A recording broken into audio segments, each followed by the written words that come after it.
सालों पहले खुदा ने बनाई ये दुनिया और फिर बनाई इस दुनिया की सबसे सुंदर कृति, लड़कियां।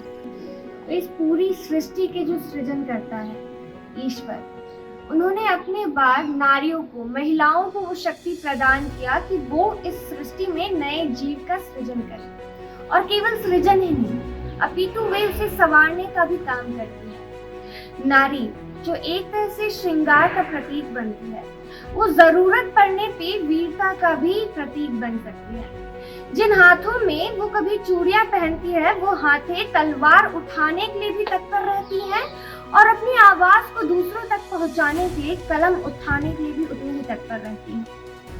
मैं स्वयं को सौभाग्यशाली मानती हूँ कि मैं एक नारी हूँ।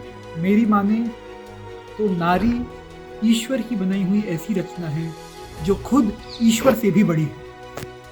व्यक्तिगत अनुभवों से मैं ये कह सकता हूँ कि मेरे जीवन में जितनी भी नारियाँ रही हैं, उन्होंने हमेशा मुझे पुश किया है, हमेशा मुझे खुद से बेहतर बनने की प्रेरणा दी है और हमेशा हमेशा मेरा साथ दिया है। The power of nurturing, the motherhood.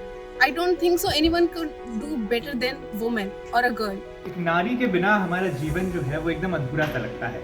एक माँ के रूप में, बहन के रूप में, बेटी के रूप में या हमारे दोस्त के रूप में ही वह रिश्तों को सही ढंग से समझती हैं और हमारी ज़िंदगी को बेहतर बनाने का प्रयास करती हैं। इतिहास गवाह है, रानी लक्ष्मीबाई से लेकर कल्पना चावला, हर जगह नारी ने अपनी छाप छोड़ी है और वह सिर्फ कोमलता का प्रतीक नहीं बल्कि साहस की मिसाल भी है। पर क्या लड़की होने की ये खुशी हमेशा बरकरार रहती है जब समाज उन्हें बताता है कि लड़की होने के नियम क्या हैं, या फिर उन्हें समझाता है कि उन्हें कोई काम बस इसलिए नहीं करना चाहिए क्योंकि वो लड़की हैं? क्या उनके ख्वाबों वाले पंख फिर भी उड़ान भरने के सपने देखते हैं?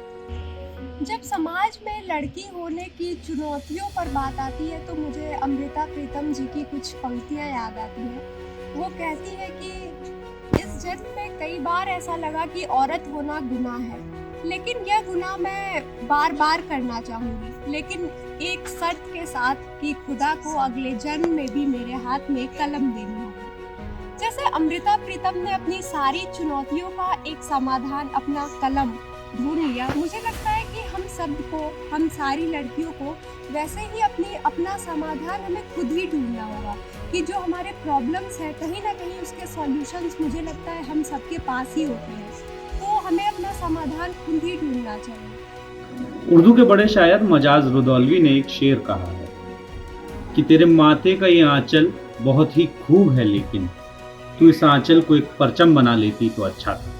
मजरू सुल्तानपुरी का एक शेर मुझे याद आता है, देख जिंदा से परे जोश चमन रंगे बहार, रक्स करना है तो फिर पाँव की जंजीर न देख।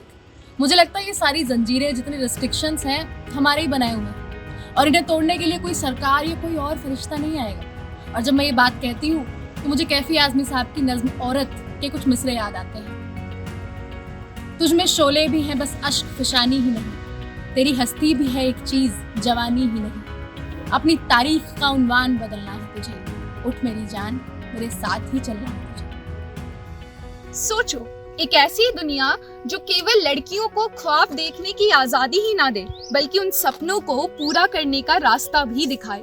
एक ऐसी दुनिया जहां आजादी केवल एक शब्द नहीं बल्कि हर लड़की के जीवन की हकीकत हो। क्या यही है लड़कियों के सपनों की दुनिया? I think my dream society is something which every girl in this world would dream of. My dream society is that society in which we are free to do anything we want. We do not have to justify ourselves for whatever we do, and we can go anywhere we want without any fear, and we do not fight for any gender roles. I think this will be the society which we would love to live in. So when I am asked about my dream society, तो it's very simple, क्योंकि मेरी family और मेरे जो friends हैं वो हमेशा से बहुत ही सपोर्टिव रहे हैं, तो मुझे आज दिन कभी दिक्कत नहीं हुई है। सो आई वुड ओनली एक्सपेक्ट कि जो एक्सपेक्टेशंस मेरे हैं, जो मेरे एक्सपेक्टेशंस मीट अप हो रहे हैं, जो मेरे सराउंडिंग्स मुझे प्रोवाइड कर रहे हैं, तो इट्स वेरी बेसिक कि ये सब हर लड़की को मिलना चाहिए, वो कहाँ से भी हो, वो कहीं भी रहती हो, वो किसी भी बैकग्राउंड से हो। कुछ बेसिक नीड्स हैं हर ह्यूमन बीइंग की, as a girl, as a women, as a boy as any gender you are. लेकिन ये सिर्फ सपने नहीं है, उम्मीद है। वो उम्मीद जिसने लड़कियों को इस मुकाम तक पहुंचाया है। तुम शोक नहीं, तुम शक्ति हो।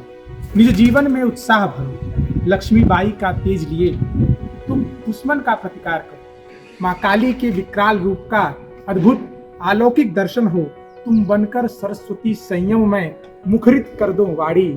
जय जननी, जय मात भवानी, जय नारी कल्याणी।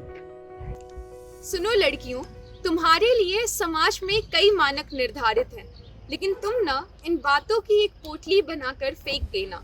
तुम जीवंत बनना, स्वतंत्र बनना, उन्मुक्त बनना, खुद को पहचानना और समाज की इस रूढ़िवादिता पर खुलकर ठहाके लगाते हुए छीन लेना अपनी आजादी, क्योंकि तुम्हारा लड़की होना किसी मानक का मोहताज नहीं है।